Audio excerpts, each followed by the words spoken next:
Hello everybody, welcome to my video about the Webb Space Telescope. I'm Dave Eagle and I run the Stargazing Mobile Planetarium. When astronomers go out to look at the night sky, they often use telescopes. But why do they use telescopes? A telescope is used to collect light. The bigger the telescope, the more light it collects. So objects appear brighter and will be easier to see. But there is something stopping us from seeing the sky properly, and that is Earth's atmosphere. Earth's atmosphere distorts the light coming in from the night sky. So sitting on the ground under all the atmosphere, we don't get a really clear view of the objects up in the sky. Wouldn't it be great if we could launch our telescopes so that they were above the atmosphere so we got a much clearer view? And we can. They're called space telescopes. The most famous and successful of the space telescopes is the Hubble Space Telescope.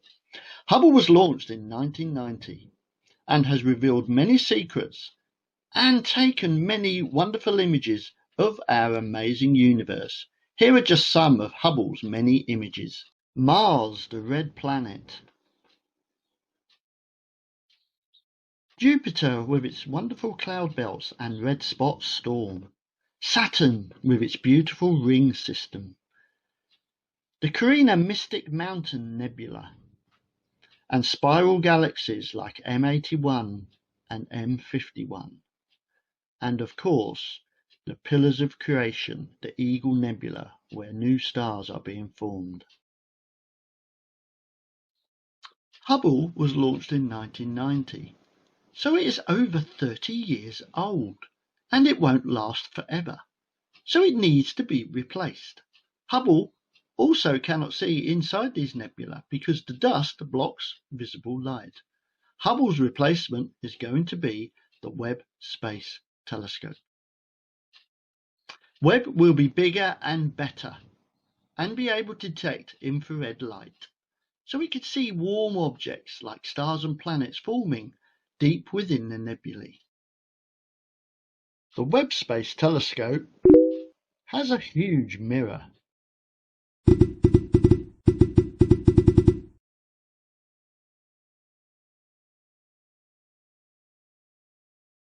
This is the Webb Space Telescope's mirror.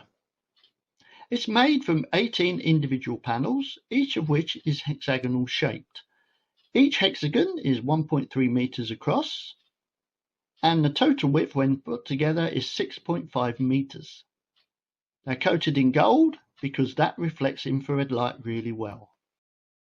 Let's compare that to Hubble's mirror, which is much smaller. The Hubble Space Telescope's mirror is only 2.4 meters across, so the Webb Space Telescope, being that much bigger, collects 6 times more light, so it sees things much, much clearer. In fact, the Webb Space Telescope is 100 times more powerful than the Hubble Space Telescope. The Hubble Space Telescope orbits 547 kilometers above the Earth's surface. That's twice the height of the ISS. That seems a long way, but the Webb Space Telescope will orbit much, much further away from the Earth, at 1.5 million kilometers. The Webb Space Telescope will be sent so far from Earth, it won't be once, twice, or even 3 times the distance of the Moon. Webb will be 4 times more distant from Earth than the Moon, once it gets into its proper orbit. This is the Ariane 5 rocket nose cone, which will be used to launch Webb. Webb has to be folded up, so it fits into the nose cone for launch. But once Webb is released, it moves away from Earth before unfolding, ready for use. 3 days after launch, Webb starts unfolding. First, one end of the sun shield unfolds.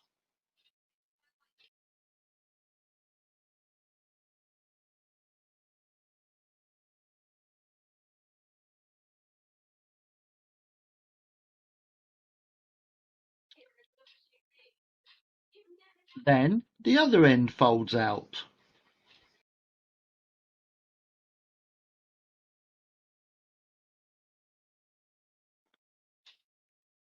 The tower with the mirror deploys. Then one side of the sun shield unfolds.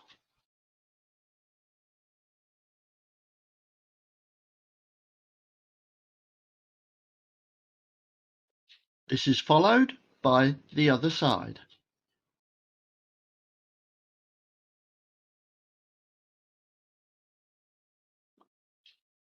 The sun shield is then prepared for the layers of Kapton to separate. This keeps the shaded side at a cool minus 233 degrees centigrade. The secondary mirror starts folding out into position to catch the light. Finally, the two sides of Webb's huge main mirror fold into place. It will now be ready to collect light and study our universe. Once Webb arrives in its final orbit, it moves itself so that the sun shield shades the sun's heat from the mirror and instruments.